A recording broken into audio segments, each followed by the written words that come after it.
Hey everybody, welcome back to State of Independence number 3. I'm your host Tucker Berger. Please like and subscribe and share to a friend. And if you look in the description, please follow me on social media. It is much appreciated. I hope everybody has been enjoying this beautiful late summer weather. It's cooled down a little bit, and I went to the farmers market earlier and looked around, bought a couple of things, really enjoyed it. And speaking of beautiful Tennessee, the Nashville Tree Conservation Corps has actually recently been fighting to stop clear cutting in Middle Tennessee. Now, if you would like to support this organization, like I said, it is Nashville Tree Conservation Corps.com. You can find them pretty easily, and you can support them in a lot of different ways, and they have a lot of really good information on this website. I scrolled around on there for probably an hour, and they had a lot on there about some legislation that they're pushing for, like development with greener ideas of keeping more trees in the area, kind of incorporating the environment and the ecosystem into your everyday life. And we're doing that here in Chattanooga because we just became the first national park city. And so moving forward, the city plans to have a lot of green spaces, a lot of parks, and every new building project has to dedicate like a certain area to native flora and fauna and let the butterflies, the bees do their thing, let some wildflowers grow, and that's a cool thing to see. I think we should all really get behind that.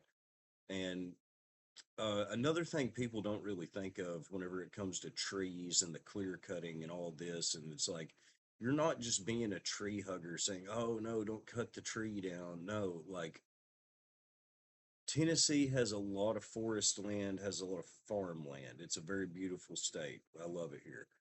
But one of the advantages of that is it absorbs a lot of carbon every year from the atmosphere.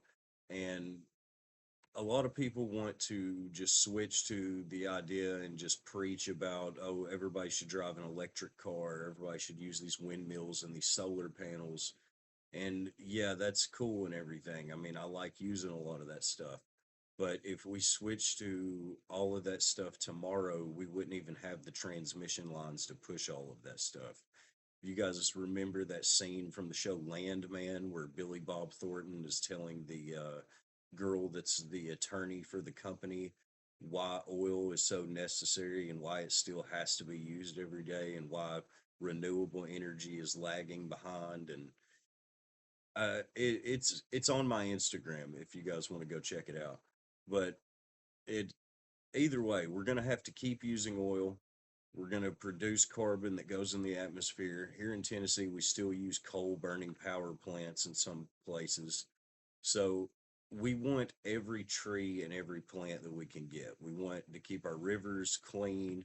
We want to keep as many forests as possible because it's like a big filter that absorbs all of that carbon and kind of levels everything out. Now, you don't see that in other places where they've completely deforested. That's why you have more of a smog problem. Chattanooga specifically used to have a really bad smog problem, and the environment used to be pretty bad here. And they used to have air quality alerts. My dad said that you would go outside wearing a white shirt and it would get kind of like covered in soot and look gray and have like black and stuff on it. And it's because all the factories and foundries and they used to dump all of that stuff into the Tennessee River. And the Tennessee River used to be, I think, the most polluted river in the United States. And now it's among the cleanest, but we've done a huge effort of cleaning everything up. And a lot of that was the environment. You had to like build the environment back up so it could actually filter a lot of that toxin from the environment and eventually like level everything out. So we need to be stewards of our environment here in Tennessee. And I'm not, like I said, I'm not preaching about electric cars and windmills and all this other like crazy Green New Deal stuff. No, I'm actually talking about conservation of species, conservation of forest. It's for the health of everything. I mean, I think we can all agree on clean water, clean air, and clean soil. And where a lot of Republicans lag behind on that is because Democrats champion the idea of the environment so much, it's so easy for them to take the other side and do the no vote on anything that comes up. And yeah, they do say, oh, well, fossil fuel is the answer over the renewables on the Republican side, but they don't really take the effort to like conserve the species, conserve the forest. They let some of these companies, energy companies, fossil fuel companies, they're very deregulated in a conservative state and under a conservative presidency usually, and they get away with doing a lot of just shady environmental things. So there has to be a middle ground between the Biden agenda that they were pushing with the Green New Deal and deregulating everything and just letting corporations do whatever they want, poison the environment. We got to have some middle ground in between that. We're going to have to keep using gas. We're going to have to keep using oil. So we need as many forests as possible to absorb those types of things. And people in Tennessee really love their environment. That's the really the big thing that brings people here whenever they come on vacation. Tourists, they they just love the scenery, the mountains, the forest, the rivers, and we should be proud of that stuff, and we should really take care of it as much as possible. So kudos to Nashville Tree Conservation Corps for fighting the good fight, and hopefully you guys get some traffic to your website from this video. And moving on, some other interesting news is Secretary Kennedy has talked President Trump into pulling out of the World Health Organization. Now, the United States was one of the largest financial contributors to the World Health Organization for the longest time. And China has had a lot of shady influence in the World Health Organization the past couple of years. And they were some of the ones like pushing some of the vaccine mandate ideas, pushing the lockdowns, pushing everybody wearing masks, shutting the economy down. They were some of the centralized thinking behind a lot of that. It wasn't just the United States government because the whole world started doing the same thing. So, us being a part of the World Health Organization, excuse me, us being part of the World Health Organization, in a future pandemic situation, we would have actually had to listen to their mandates that they came up with. We wouldn't be subject to what our representatives decided to do in the situation. No, we're part of the World Health Organization. So if they decide in this pandemic, you need to shut down your economy, we're going to do lockdowns, everybody wears masks, we have to comply with it. Our government has to comply with it because they're part of that organization. They agreed to a treaty that follows those types of things. So I'm very happy to see that because I personally didn't agree with a lot of that behavior during the pandemic. And if you supported those things and you wanted to wear a mask and you thought that the economy should be shut down and people should stay home, then that's fine. That's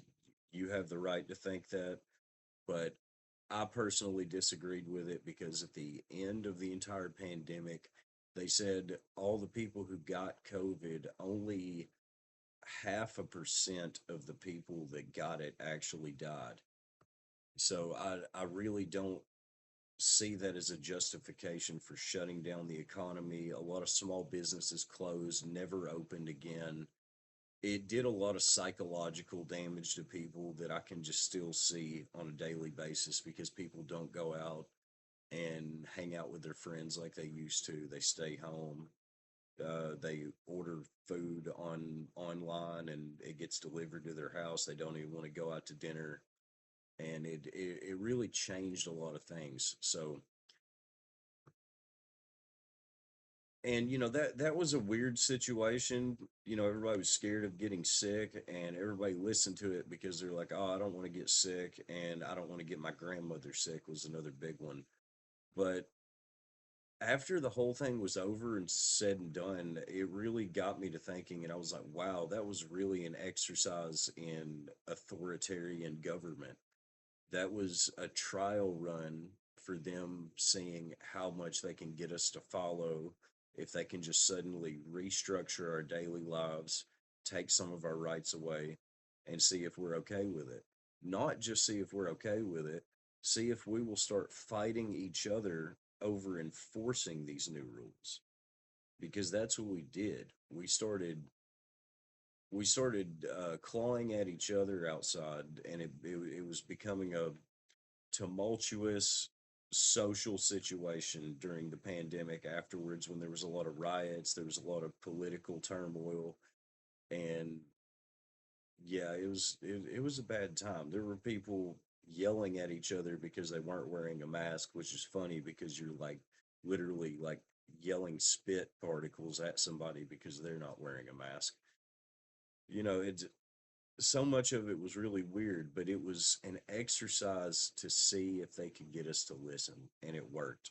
And I'm just happy that Secretary Kennedy talked President Trump into backing out of the World Health Organization and not doing those things, because Trump originally agreed with the whole lockdown and shutting down the economy in the first place.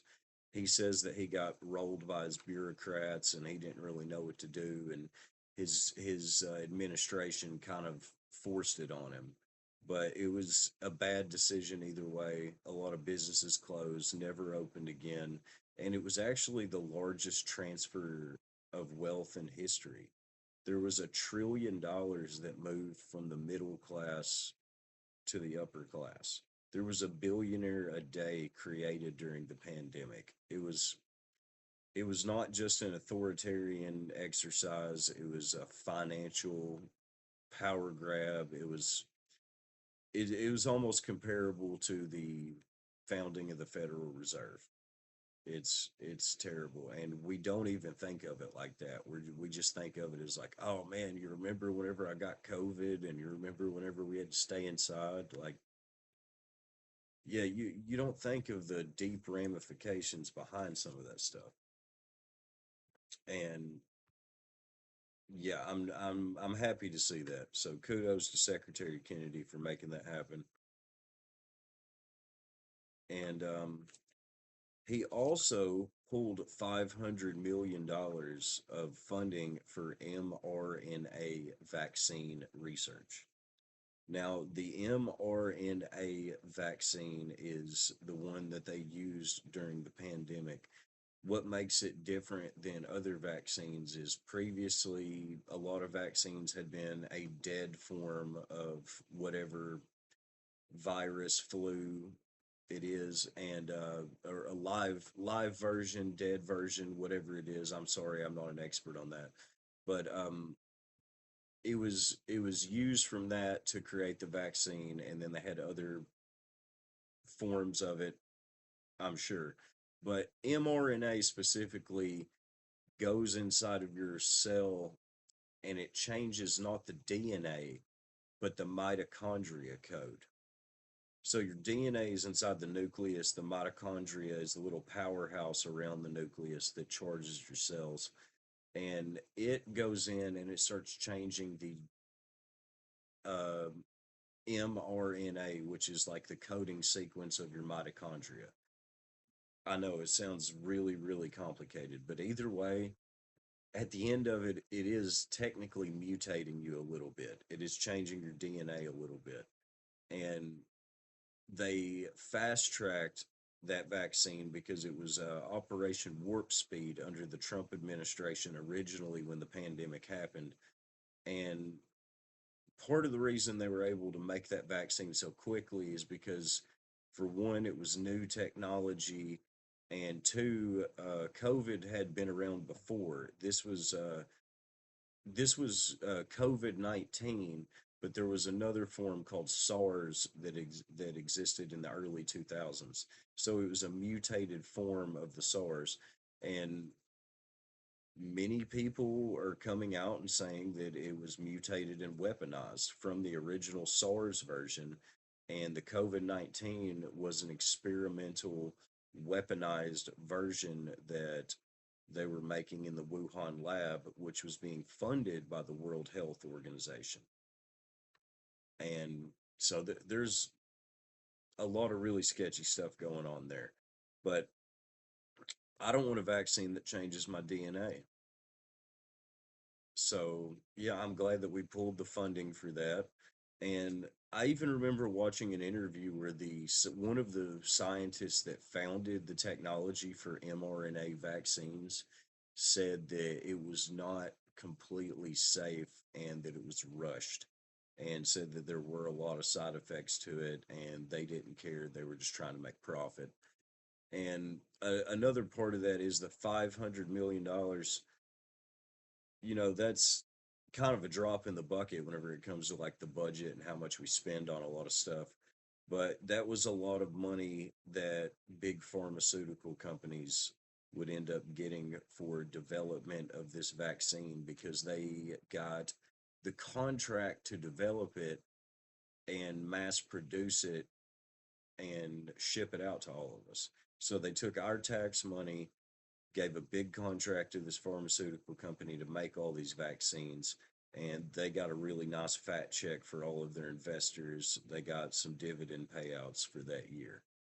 So yeah, it's a messy, messy world out there, guys. Crazy stuff going on. And he put a little quote out here. I thought this was interesting. It said, like many legacy institutions, the WHO has become mired in bureaucratic bloat, entrenched paradigms, conflicts of interest, and international power politics. So, yeah, I think that sums it up right there. That's another big corrupt institution that we do not need to be a part of. Now, some other concerning and interesting news in Tennessee is Governor Bill Lee the other day signed a bill allowing Elon Musk's boring company a contract to drill a hole 10 miles long under Nashville. And it's going to go from the downtown metropolitan area to the airport. Now, you know, Elon Musk company is, a trendy thing in the headlines recently. Everybody thinks it's cool. Yeah, it's cool. It's an interesting solution around traffic because, yeah, you just drill a hole under everything and drive past all the traffic. Yeah, I mean, it sounds cool. It's trendy. I mean, I would watch a lot of little clips on it and it could probably entertain me for a few hours. But the issue with that is he signed this thing allowing the company to have the contract to build it. Nobody was allowed to vote on it. Nobody was informed about it.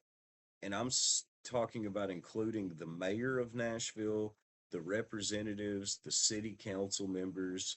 Nobody was informed that this was going through. So, after a lot of uproar and complaint about it, they had a little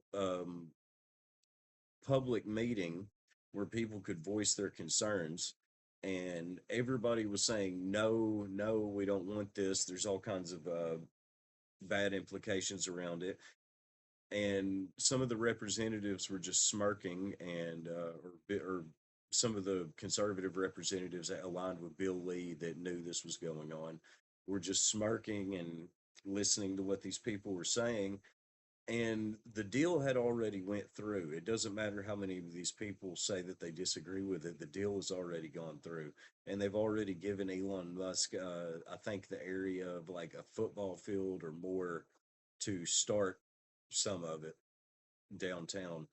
And I also saw where some people were being evicted out of their apartment buildings, condos, and whatever else it is in some of these large buildings downtown Nashville because they're tearing down some of the buildings and building more parking for the representatives because they've ran out of parking downtown. So the metro area of downtown Nashville has been so mismanaged with traffic and growth and parking that the conservatives have even turned to using eminent domain, which is kind of a gross overuse of government power whenever they're supposed to be the ones of saying they limit the authority of government or the power that government uses on you.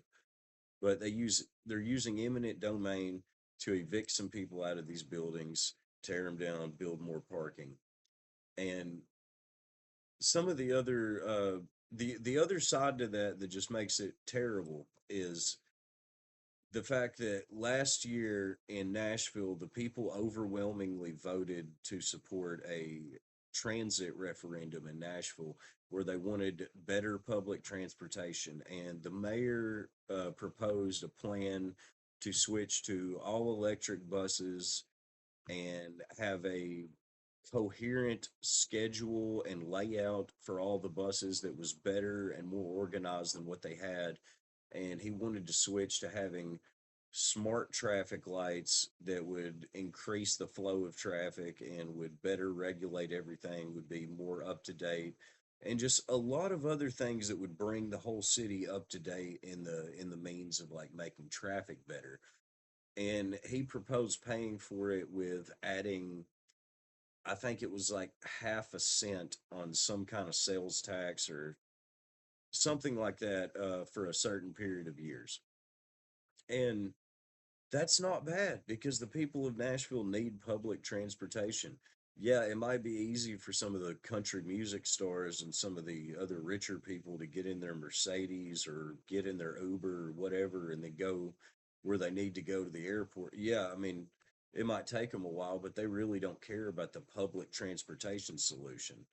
So the Elon Musk solution, it's cool, it's trendy, it sounds futuristic, but it makes it to where only upper class people that drive an electric car and are willing to pay this premium price for use of this tunnel are able to use it, and the rest of us are stuck above ground in traffic. And those tunnels are not perfect either because the ones that were built in Las Vegas have had some trouble. There's been bottleneck incidents. There's been cars getting stuck inside of them and actually catching on fire. And then the other like big concern too is like they agreed to this deal and gave him the contract, but I don't think they did any geological surveys. There were no EPA reports and surveys done to see like what impact on the environment this would have. They just approved it. It just got rubber stamped. Here you go. And like, what if they figured out, oh man, you're about to really cause some problems with the water table here? Apparently, that's not their concern. So either way, the mayor of Nashville got this referendum passed, but what they're waiting on is they need funding from the state, and I think they need a little bit of funding from the government as well. And there's just one more piece to the puzzle that's not coming together to make it all happen. And Governor Bill Lee is kind of just ignoring him and acting like his metro plan for Nashville doesn't exist. And he's all like, oh, wow, Elon Musk wants to build a tunnel so I can drive straight to the airport underground. That's cool. Yeah, let's do that. But since Tennessee is such a conservative model state, and we have it's been under conservative control for 20 years, and it's the House, the Senate, and the governor's office is all conservative.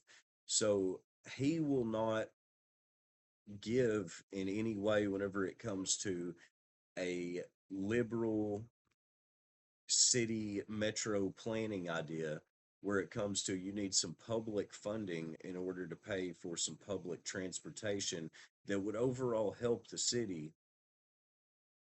And he's just ignoring it because he's like, oh no, that's not part of a conservative model. But Nashville is a very large metropolitan city, and the thing is, if you understand how politics and regional politics actually work, is generally whenever you're in a large metropolitan city, it needs to have a lot of Democrat type laws and regulations and policies because it works better, because people are more tightly packed together, people things are more unified. There needs to be more of a centralized government system. But then whenever you get out to more of the urban area, or I mean the rural areas and the smaller towns, no, that doesn't have to be a Democrat model policy. I mean that's where your libertarian model government starts making more sense. So, different regions require different things, but because we're such a conservative leader to the rest of the country, Governor Bill Lee is just kind of ignoring this need for public transportation in Nashville. And it's ridiculous, and I think that we deserve better than that. And he doesn't care because he's about to not be the governor anymore, and I'm sure he is going to bow and endorse Marsha Blackburn, because that's the other big headline is this past week Marsha Blackburn has announced that she is running for governor of Tennessee. Now, she has been serving as our senator since I believe 2016. No, 2018, I believe. Yeah, she's been serving as our senator. And before that, she served as a senator to the state of Tennessee, to the Nashville House of Representatives at the Senate there.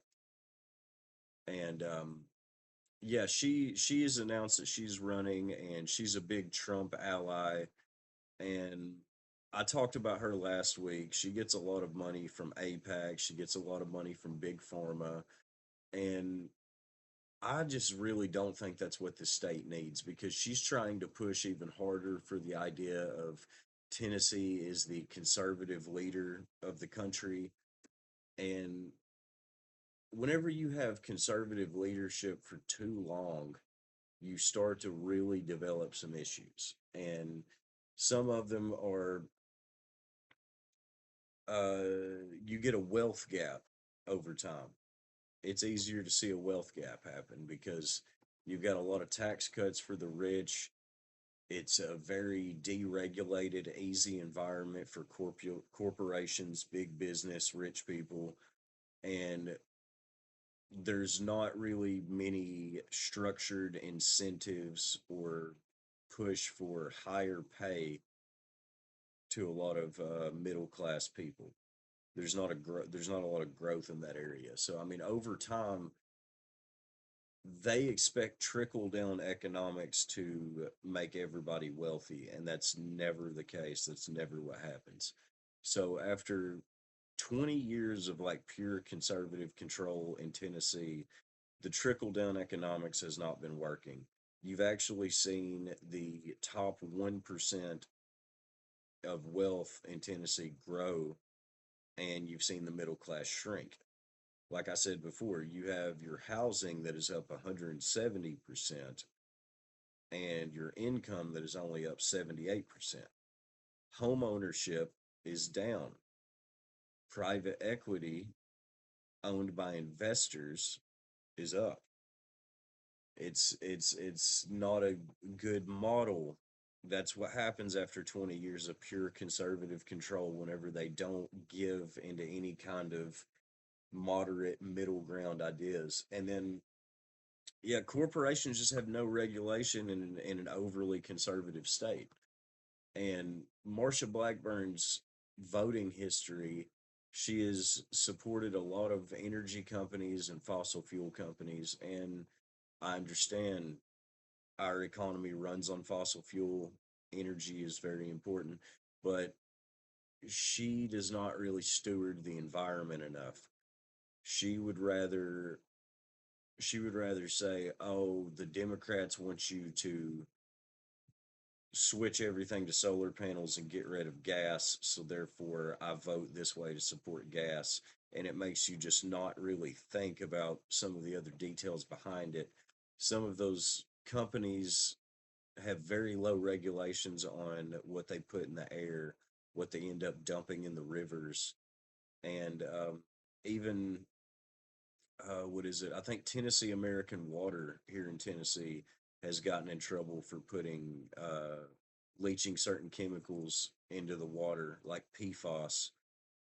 And in North Georgia, the Mohawk Carpet Corporation has gotten in trouble recently because they leaked a bunch of PFAS into the water table. And that's a chemical that you cannot get out through regular filtration. That is like a permanent chemical. Once it's inside your body, it's carcinogenic. It causes all kinds of cancers. And once it's in there, the damage is done. You can't really do much to reverse it. So you see corporations over time be very loose and not held to EPA standards. And I know the EPA is a little corrupt. The EPA kind of pushes some other stuff that doesn't make a lot of sense, like some of the carbon capture that they're doing that actually is not good for the environment at all. But there's bad actors in all these parties, but we have to find something that's good for everybody. So corporations don't have regulations, especially when it comes to the environment. They are not incentivized to pay people any more money and to increase the wealth of their working population. They're not really big on providing a lot of benefits for people. And then also, in an environment like this, you're not going to see a lot of unions.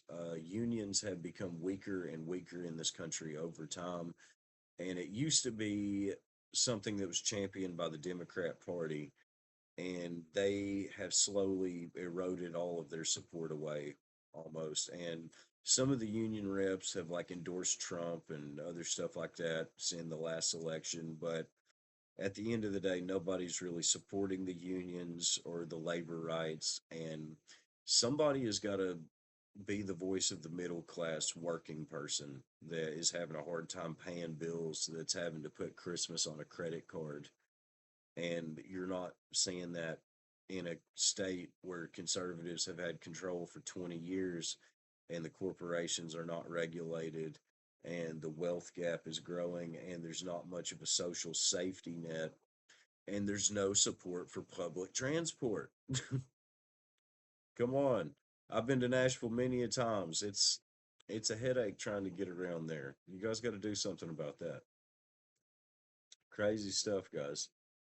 Well, there's a lot more that I wanted to talk about tonight. I'm definitely going to dive more into Marsha Blackburn's voting history, and we're going to talk more about what you get from conservative control over time and why we don't need a continued version of that. Now, I'm not by any means saying that, oh, the answer is vote for the Democrats, put the Democrats in power. Because no, you've seen California over a period of like 30 years that California has been controlled by Democrats. It has some of the highest taxes in the nation, some of the highest housing cost in the nation, some, just major, major issues. It's a dumpster fire over there. So I'm not saying that voting Democrat is the answer, but we have got to carve out some kind of path where the people demand a representation that better reflects them and reflects a moderate view for the growing diverse population of Tennessee. Because this overly conservative view that Marsha Blackburn is bringing to the table to continue what we've already had, it's just more of the same, and it's gonna probably get even worse. So, she's of an older age, and I would like to see somebody, maybe a little bit fresher, younger blood get in with some new ideas. And the only way that we can do anything about it is to get out and to have a voice and to talk about the people that we do like, that we do want to be governor, to support them, maybe chip in a little bit of money if you think that that's necessary or you can do that. Just get involved, because if you don't want more of the same, you have to get up and do something about it.